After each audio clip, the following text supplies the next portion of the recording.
Santo. Marcos 4:35. Aquel día cuando llegó la noche les dijo: pasemos al otro lado. Padre que estás en el cielo, yo vengo a ti, Señor, en este momento delante de tu presencia. Me pongo en tus manos, unge mis labios, oh Dios. Tu palabra que va a salir, Señor, sea con autoridad. Que cada uno de nuestros oídos espirituales puedan ser abiertos y nuestros corazones, oh Dios, para poder atesorar tu palabra y esta palabra pueda salir, oh Dios, y hacer fruto. En este momento te lo pedimos en el nombre de Jesús.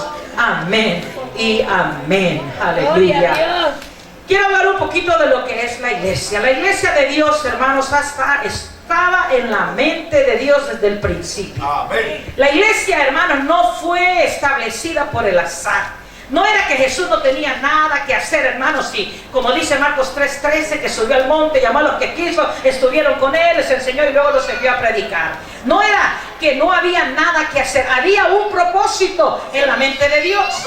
Desde que Dios, hermanos, crió al hombre, Dios quería que el hombre fuera perfecto y que el hombre, hermanos, le diera la honra y la gloria a él. Amén. Pero nosotros sabemos que el hombre pecó. Y como Adán pecó, entonces el pecado entró a todo el mundo. Pero en el plan de Dios siempre estaba tener un recipiente donde su nombre fuera alabado y fuera glorificado. Y donde pudiera traspasar fuera de herencia a herencia, hermano, ese conocimiento que tenía el hombre acerca de Dios. Y dice la Biblia en el capítulo 12 del libro de Génesis que Dios se encuentra con un hombre, hermanos, que venía de una ciudad pagana, un hombre que lo único que probablemente había conocido, porque su padre era idólatra, era Abraham. Venía de Ur de los Caldeos, Mesopotamia, de lo que era antes conocido como la Babilonia, hermanos. Después de ahí saca a Abraham, pero porque Dios tenía un plan con Abraham. Dios quería sacar de los lomos de Abraham un pueblo diferente. Habían otros pueblos, habían otras naciones. Ya estaba, hermanos, el mundo entero había crecido. La tecnología de ese tiempo, no le estoy hablando de la nuestra, pero en ese tiempo ya era un mundo moderno. Sin embargo, el plan de Dios era tener algo exclusivo, algo para él, algo que solamente lo reconociera a él, que él era el que controlaba, que él era el que bendecía, él era, hermanos, el suplidor. Mas sin embargo no lo tenía y llama a Abraham y hace un pacto con Abraham. Y me gustan las palabras que le dice a Abraham ahí en Génesis en el capítulo 12. Él lo saca y le dice: haré de ti una nación grande y te bendeciré. Y engrandeceré tu nombre y serás bendición. Bendeciré a los que te bendijeren y a los que te maldijeren maldeciré, y serás bendita en todas las familias de la tierra. Estaba haciendo algo peculiar de Abraham. Abraham ni siquiera tenía hijos todavía. Abraham, hermanos, no había experimentado la bendición de ser padre, mas sin embargo Dios le está dando un nombre que él iba a ser el padre de la fe. Aleluya. Amén. Y que lo iba a bendecir y que lo iba a engrandecer. Sin embargo nos habla a nosotros la Biblia que Dios, hermanos, a través de Abraham hace una nación, la nación hebrea. Una nación que va creciendo. Usted sabe, usted conoce la genealogía, cómo fue creciendo. Y luego Jacob, hermanos, llega a tener sus hijos. Estos hijos, hermanos, comienzan a tener problemas entre ellos mismos. Y dice la Biblia que vienen a terminar a Egipto. Amén. El pueblo de Dios viene a terminar en Egipto. Mas sin embargo, ahí en Egipto Dios tenía un plan. Dios levanta a José. Y ahora que levanta a José, hermanos, para que sea de bendición, porque tiene que cumplirse esta promesa que Jehová le dijo a Abraham en el capítulo 12. Y cuando llegan, hermanos, a Egipto, aunque ellos están ahí, aunque ellos van a estar por 430 años en la nación de Egipto, 30 años viviendo una vida muy sabrosa y 400 años de esclavitud, mas sin embargo, Dios no se ha olvidado de su plan, porque Dios sabe lo que Dios hermanos promete, Dios lo cumple. Acuérdense que para él un día es como 1000 años y 1000 años es como un día. Si Dios ha prometido algo para nosotros, Dios lo va a cumplir. Llegará el tiempo en que nosotros miraremos la promesa cumplida en nuestras vidas. Y se cumple, el pueblo de Dios, hermanos, está ahí, se multiplica. Y dice la Biblia que el pueblo no conocía solamente de oídas quién era Jehová. Habían sido influenciados por la cultura egipcia, hermanos, eran paganos, eran idólatras, aunque ellos dijeran que tenían un Dios, pero ellos también tenían otros dioses, eran politeístas ellos. Sin embargo, la vista de Dios estaba sobre ellos, porque había una promesa. Y llega el momento en que Dios escoge, hermanos, a un hombre llamado Moisés para que sacara a ese pueblo de Egipto, para que se cumpliera la promesa de Dios. Y dice la Biblia que Moisés saca a ese pueblo de Egipto y comienzan a andar, hermanos, en el desierto, y Dios comienza a manifestarse, comienza a enseñarle los milagros, los prodigios que eran muy importantes para que el pueblo, hermanos hebreos, conociera a ese Dios poderoso, el Dios que podía hacer paredes de agua, y para que el pueblo de Egipto conociera que el Dios de los hebreos era un Dios real, era único, un Dios que hacía milagros. Aleluya.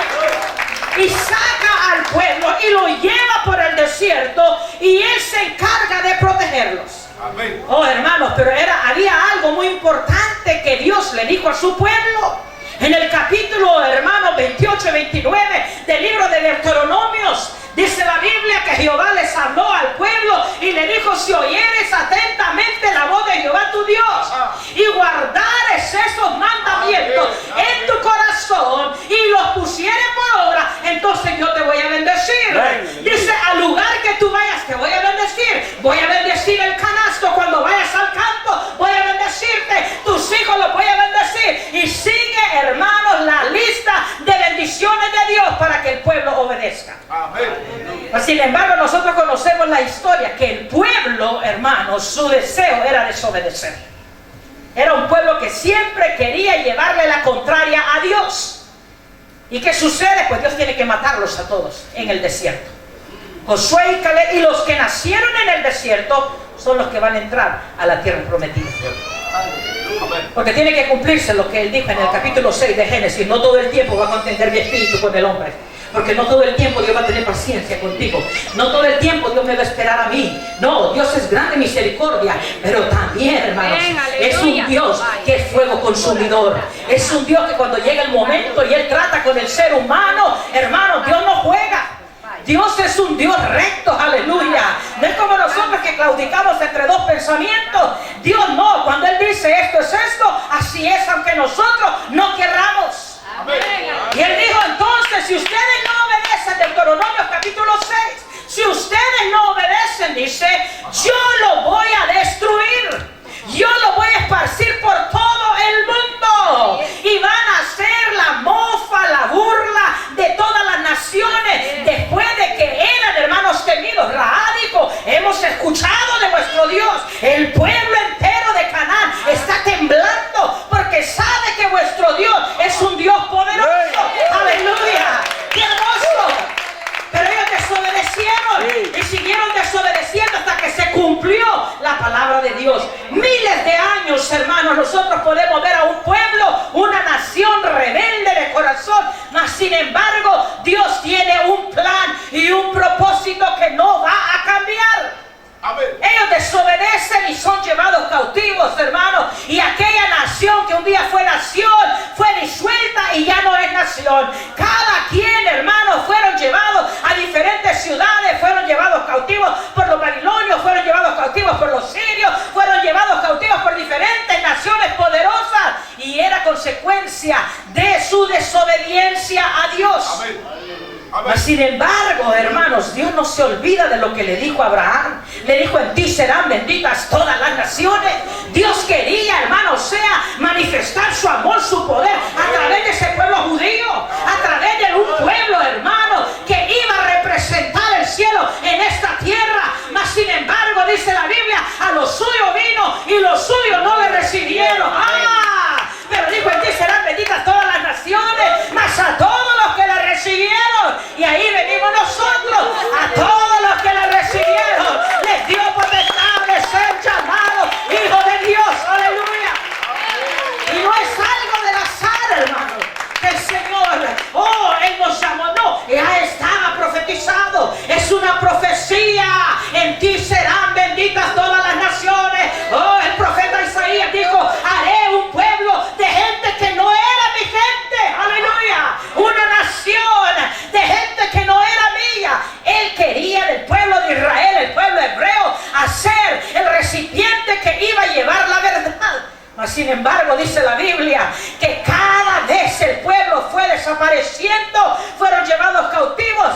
Pero dice el apóstol Pablo, Gálatas capítulo 4, en el versículo 10, que en el cumplimiento del tiempo, en el momento cuando ya estaba en la promesa de Dios, en la profecía de Dios, aquella profecía en el jardín del Edén, Génesis 3:15, hermano, ya estaba en el cumplimiento del tiempo, vino Jesucristo.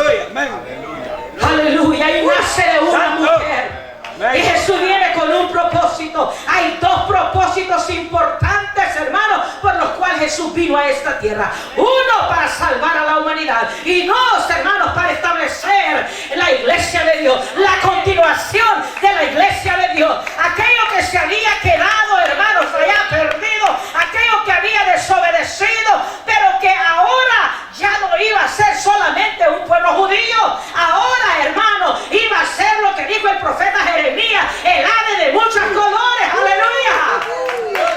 Aleluya. Dice el profeta Isaías: venid y comprad sin dinero. Ahora iba a ser algo gratuito. Y dice la Biblia que Él viene, y viene con el propósito. Y el propósito, hermano, de salvar. Y luego que salva, oiga bien, porque Él no viene a hacer primero la iglesia, establecer la iglesia. Él viene a salvar, a salvar. Así como Satanás dice que Él ha venido para robar, para hurtar, para matar. Pero Él vino para dar vida, y vida en abundancia. Aleluya. Y Él comienza a hacer su elección. Y Marcos 3:13 dice que Él sube al monte y Él llamó a los que Él quiso, porque había un buen grupo de creyentes ahí. Ahí habían discípulos de Juan el Bautista. Ahí habían hombres, hermanos, que habían conocido, solamente habían oído del reino de Dios. Porque Juan, hermano, vino predicando el reino. Amén. Aleluya. Amén. Él vino predicando un mensaje de arrepentimiento, hermanos, y entrar al reino de Dios. Mas sin embargo, hermanos, ahí estaban los discípulos de Juan el Bautista.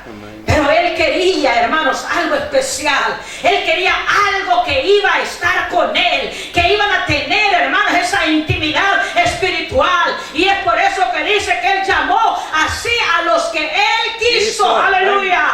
Y los llamó ¿para qué? Para que estuviesen con Él. Los llamó ¿para qué? Para enseñarlos. Estuvieron en el Instituto Teológico del Maestro. Aleluya. Él los iba a preparar. Él iba a enseñar. Y dice la Biblia que Él entonces estableció la iglesia. Alabanza. La iglesia no es de estos días. No, hermanos, la iglesia ha estado siempre en la mente de Dios. Sí, amén, amén. Aleluya. Dios siempre ha querido tener un recipiente que pueda llevar ese mensaje de salvación, ese testimonio que dice el hermano, el poder hablar, el poder testificar. Él siempre ha querido, pero Satanás siempre ha querido destruir lo que Dios ha hecho, pero no puede, aleluya, ni podrá. Y dice la Biblia que Él establece ahora la iglesia y la prepara, porque es muy importante.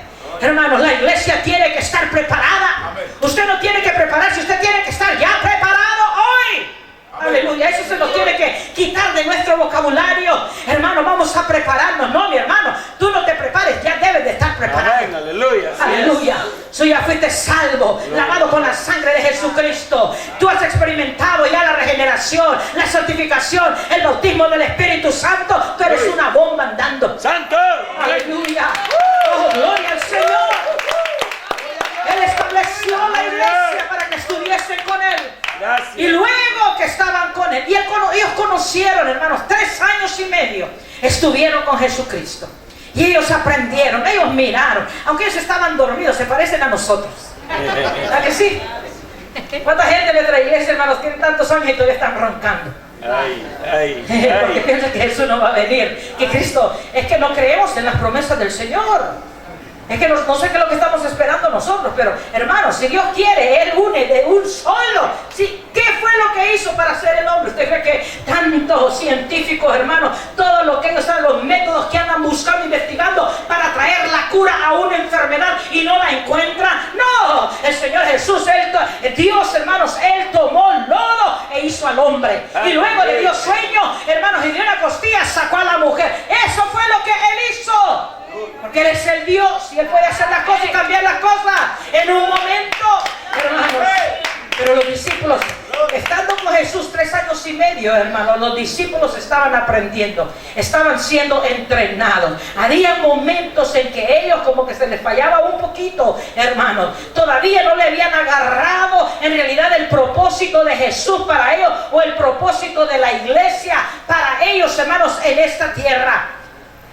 Pero, hermano, dice la Biblia ahí en el capítulo que leímos de Marcos capítulo 3, Jesús, hermano, después de haber estado predicando, después de haber estado haciendo milagros, porque Él no descansaba, Él andaba de aquí para allá, hermano. Los discípulos siguen como nosotros, que allá es hora de irnos a dormir, vámonos, y es hora de comer. ¿No nos pasa así a veces? Los domingos dicen, oye, es hora de lunch y el hermano ya se extendió.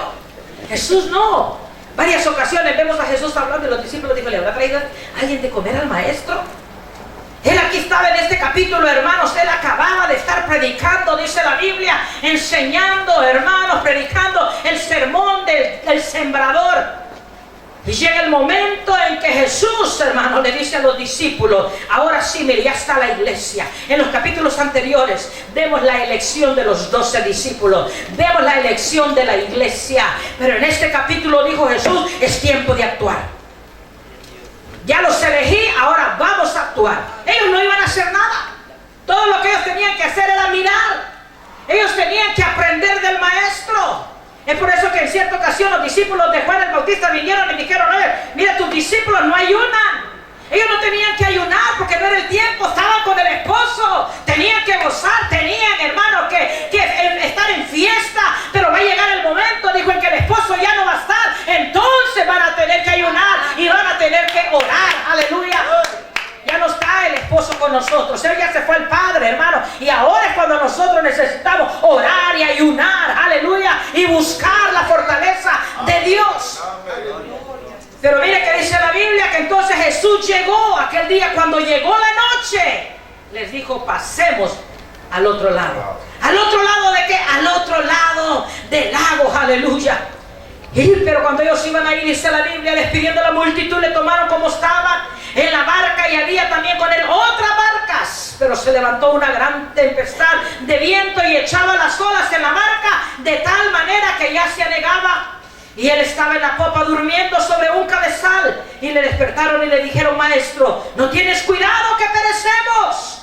Y levantándose reprendió al viento y dijo al mar, calla, enmudece. Y cesó el viento y se hizo grande bonanza. Y el 40 les dijo, ¿por qué estáis así amedrentados? Como no tenéis fe. ¿Por qué tenéis temor? Mire, una iglesia, hermano, Jesús los ha llamado. Ellos han visto los milagros que ha hecho Jesús. Amén. Cuando vemos Marcos, hermano, estos son evangelios sinópticos. Aquí ya Jesús hizo muchos milagros. Aquí Jesús ya ha caminado con ellos. Amén. Y los discípulos, hermanos, comienzan a tener temor. Toda la iglesia está en la barca y ellos van a cruzar al otro lado porque hay algo que hacer. Mas sin embargo se levanta una gran tormenta. Amén. Satanás dijo, bueno, aquí los tengo a todos. Aquí tengo a la cabeza y a la iglesia dentro de la barca y los voy a destruir. Pero mire, Jesús, hermano, ni muy perezoso, Jesús estaba durmiendo. Aleluya. Amén. Amén. ¿Qué le dijo a sus discípulos en el 14 de San Juan? No se turbe vuestro corazón, porque él vio que sus corazones estaban tristes. Jesús no estaba triste. Él fue, hermanos, y se durmió. Los discípulos sí, ya me pareció verlos agarrados a todos. Y dijeron, oye, es el maestro, ¿a quién habrán mandado? Ve tú y despiértalo, el maestro está dormido. Se les olvidó, hermanos, que ahí estaba el maestro, ahí estaba el que hacía milagros, ahí estaba el que los había llamado. Hermanos, el fundador de la iglesia estaba ahí y tenían temor. Mas sin embargo, hermano, Jesús se levanta y él no tiene miedo. Él va y da la autoridad y le dice al viento, enmudece, viento enmudece. Y luego les da entonces una palabra de exhortación a la iglesia y le dice: ¿por qué tienen miedo? Aleluya, lo que le dice a la iglesia ahora: ¿por qué tienen miedo? Ellos estaban, Satanás, hermanos, siempre ha querido destruir la iglesia hasta el día de hoy. Mas sin embargo, Jesús le dice a la iglesia, Mateo capítulo 16, Él le dice que las puertas del infierno no van a prevalecer contra la iglesia. Aleluya. La iglesia de Dios va hacia adelante con usted o sin mí. La iglesia va adelante. El plan de Dios no se detiene. Él quiere un recipiente. No lo logró, hermanos, con el pueblo hebreo, pero Él estableció la iglesia con gente ahora que nosotros podemos llamar el ave de muchos colores, de todas las naciones, los gentiles, pero Él tiene la iglesia y ya la iglesia no puede ser destruida, la iglesia no puede ser apagada. Aleluya. Uno de los problemas que nosotros nos enfrentamos ahora, hermanos, que la iglesia cuando estaba con Jesús, lo podemos ver un poquito. Pedro, hermanos, el carácter todavía salía medio corajudo, peleonero, todo lo quería arreglar con la espada. Hermanos, vemos a una iglesia todavía un poco egoísta. Están en el monte de la transfiguración y sale Pedro otra vez. ¿Por qué no nos quedamos aquí? Olvídate del mundo entero. Aquí ya estamos, hagamos 3 pabellones, uno para Moisés, uno para Elías y uno para ti. Y aquí tenés los adoradores. Aleluya. Gloria a Dios. Pero el Señor le dijo: no, Pedro, porque ese no era el plan de Dios. Amén. El plan de Dios no es para 2 personas, para 3 personas. El plan de Dios es para el mundo entero. Aleluya. Y es por eso que Él necesita algo donde Él pueda depositar su palabra. Aleluya. Oh, qué hermoso. Cuando yo leo el libro de Jeremías, mi hermano, y me doy cuenta que el pueblo de Dios, hermano, voluntariamente decidieron regresar a Egipto, de donde Dios ya los había sacado siglos atrás, y deciden irse a Egipto. Y dice que Jeremías no se quería ir con ellos. Dijo Jeremías: no, ustedes se van, pero yo no. Y él va y le llora a Jehová y le dice: el pueblo se va, mira, el pueblo se quiere ir. Y el pueblo voluntariamente. Mas sin embargo, el plan de Dios no puede ser truncado. ¿Por qué? Dios le dice a Jeremías: yo te ordeno a ti y tú vas con el pueblo a Egipto. Gloria a Dios. Él no quería ir, dijo: no, ¿cómo voy a ir a Egipto? Claro que sí, porque tú vas a ser la boca que yo voy a usar para hablarle a mi pueblo cuando esté en Egipto. Aleluya. Así de que el pueblo, hermanos de Dios, no tenía escapatoria. La iglesia de Dios ahora no tiene escapatoria tampoco. Aleluya. Porque hay un programa. Amén. La Biblia dice que los discípulos, hermanos, todos murieron. El último, Juan el teólogo, murió. Y la iglesia entonces cayó en lo que decía la profecía del apóstol Pablo, Hechos capítulo 20, versículo 28. Él dijo: porque yo sé que después de mi partida entrarán en medio de vosotros lobos rapaces que no perdonarán el ganado. Se levantarán hombres amadores de sí mismos. Y se cumplió, hermano. La iglesia, una iglesia floreciente, una iglesia que había sido llena con el poder del Espíritu Santo, una iglesia que estaba equipada 100% para llevar el mensaje a todas las naciones. Es una iglesia ahora, hermano, que comienza a ser leudada, comienza a entrar doctrinas, dogmas de los hombres que la llevan a un oscurantismo. Amén, amén. Mas sin embargo se tiene que cumplir la palabra, que durante todo ese tiempo no podemos decir que la iglesia estaba muerta. No, mi hermano, la iglesia continuaba viva. Dice la Biblia que nunca se apaga el pabilo. Esa llama está encendida. Dios no es de los que ahora calla, hermano. Ahora se apaga la luz y mañana comienza a alumbrar. Dios es el resplandor las 24 horas. Aleluya. La iglesia entonces durante todo ese tiempo, ¿dónde está la iglesia? La compara como la ciudad de Pompeya. Amén. Que fue destruida por este volcán. Fue aterrada.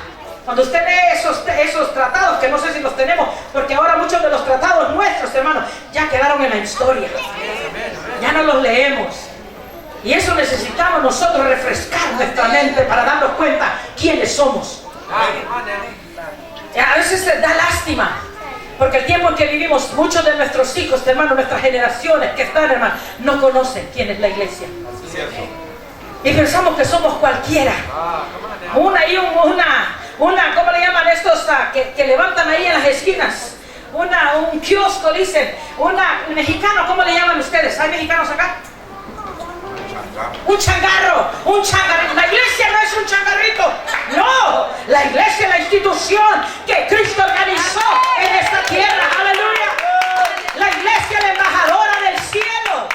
Ella es la que lleva la palabra. Jesús le dijo, ir por todo el mundo y predicar el evangelio. Jesús le dijo, vayan a Jerusalén. Ustedes no hagan nada. Ellos se fueron, esperaron 50 días en Jerusalén después que Jesús ascendió al cielo y le dijo, no hagan nada, no prediquen, no testifiquen, ustedes esperen ahí. Y ahí están, hermanos, en la casa de Juan Marcos, esperando cuando dice la palabra del Señor que de repente ellos están juntos, están unánimes, hermanos, orando, porque Jesús les había dicho, buscad el Espíritu Santo y lo recibiréis.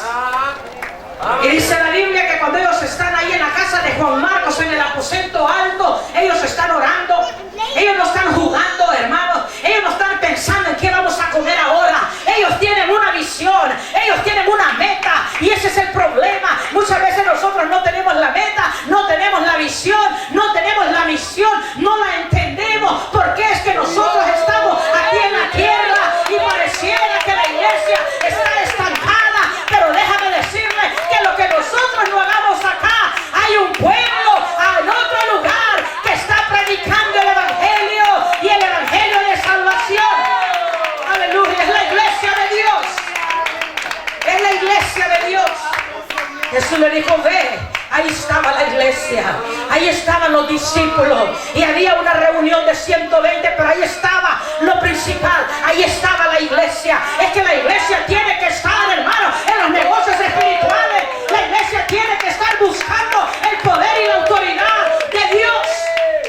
Una iglesia que estaban unidos, hermanos, y de repente un viento recio, aleluya, un estruendo que dice que movió las columnas de la casa donde ellos estaban. Era el Espíritu Santo. Había llegado el Consolador. Se cumple la promesa de Jesucristo. Capítulo 16 y 17 de San Juan. Y se cumple. Llega el Consolador. Sí, aleluya. Ahora, el Consolador, el Espíritu Santo, hermano. No crea que el Espíritu Santo es para que nosotros nos creamos que estamos llenos del poder del Espíritu Santo y que yo te puedo tocar y tú te vas a caer, y que yo hago y yo digo y tú haces lo que yo digo. No, el Espíritu Santo es una persona. El Espíritu Santo no está interesado tanto en que tú lo tengas pintado en una pared. El Espíritu Santo tiene que estar dentro de la vida de cada uno de sus hijos. Aleluya. Él le dijo, recibiréis poder de lo alto, recibiréis el poder del Espíritu. ¿Y para qué es el Espíritu Santo? Vivimos en un tiempo, Pablo lo dijo, llegarán, hermanos, hombres amadores de sí mismos. Yo puedo decirle con toda autoridad, hermanos, que estamos viviendo en un tiempo del evangelio comercializado. Sí, es verdad. Donde hemos convertido al Espíritu Santo como el papel en un show. Y el Espíritu Santo, hermano, es la tercera persona de la Trinidad. Aleluya. Al Espíritu Santo yo no lo voy a llamar para que venga a hacer lo que yo digo. Yo hago lo que el Espíritu Santo quiere que haga. Aleluya. Oh, mi hermano, y son llenos. ¿Y sabe para qué llena la iglesia? Porque la iglesia necesita tener poder, aleluya, autoridad. La iglesia necesita ir predicando el evangelio con autoridad. Amén. Si la iglesia no tiene autoridad, ya perdió todo. Amén, así es. Es como aquellos padres que ya no tienen autoridad en su casa, no sirven para nada. Los hijos los mandan. Sí. Porque muchos padres se creen que porque no fueron a la escuela o a la universidad, los hijos son más inteligentes que ellos y más sabios. Usted siempre va a ser padre.